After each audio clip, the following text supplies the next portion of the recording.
démonstrative. Bon, Bogbasson pense que... Attention, professeur, en Afrique, la pensée est d'abord scientifique avant d'être religieuse. Il faut faire très attention avec la méthode africaine. Il se trouve que les savants africains et les sages africains pensent que la religion, c'est une affaire des esprits pauvres. Des gens qui ne comprennent pas les subtilités de la connaissance mathématique et physique. En Égypte particulièrement, la connaissance a d'abord été cosmologique. C'est après qu'on a attribué aux principes scientifiques les concepts de Horus, Seth, Maat, etc. Ce n'est pas le contraire, comme vous pensez. Bon, non, donc, ça pose un problème. Non, je peux vous le montrer pour qu'on aille rapidement, parce que c'est un point saillant. En 30 secondes. En 30 secondes. Il se trouve que pourquoi la spirale égyptienne qui a fait les pyramides, qui est en même temps au cœur de la pensée religieuse, du droit et de la science économique, pourquoi est-elle au cœur de la science? Parce que précisément, il s'agit d'abord d'une science de l'observation. Les Africains avaient un problème. Comment unifier les sciences et faire créer un objectif de la loi que les Africains cherchaient toujours? Eh bien, il fallait poser la problématique. Où peut-on trouver la loi? Et la loi, il se trouve que les Égyptiens l'ont comme le fondamentum conceptuel de la pensée.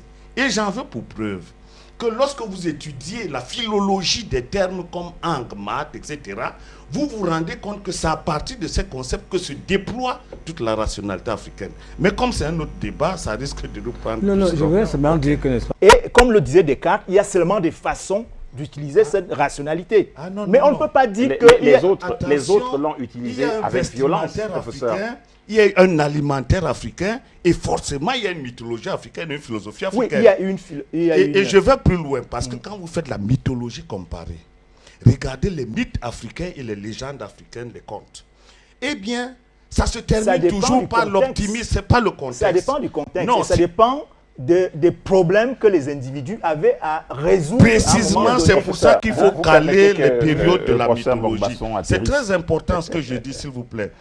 La mythologie occidentale débouche sur le chaos. Oedipe, Sisyphe, etc. La pierre roule toujours, on n'en finit plus. C'est le pessimiste arien. Et le modèle africain... Non, mais cet Horus finit par Maat. Un frère tue un autre. Non, cet Horus finit par Maat, qui est l'harmonie de l'univers. Il faut très bien comprendre cet aspect-là. La lutte de Horus contre Seth a pour but de faire que Horus puisse vaincre. Et Horus réussit à vaincre parce que précisément il existe une vérité immanente. Cette vérité, c'est Maat. Et elle est contraire au modèle occidental dont le pessimisme est la manière d'être. Donc la philosophie aurait dû naître tout naturellement en Grèce parce que les mythes sont mauvais. Alors qu'en Afrique, les mythes disent l'essentiel et la vérité.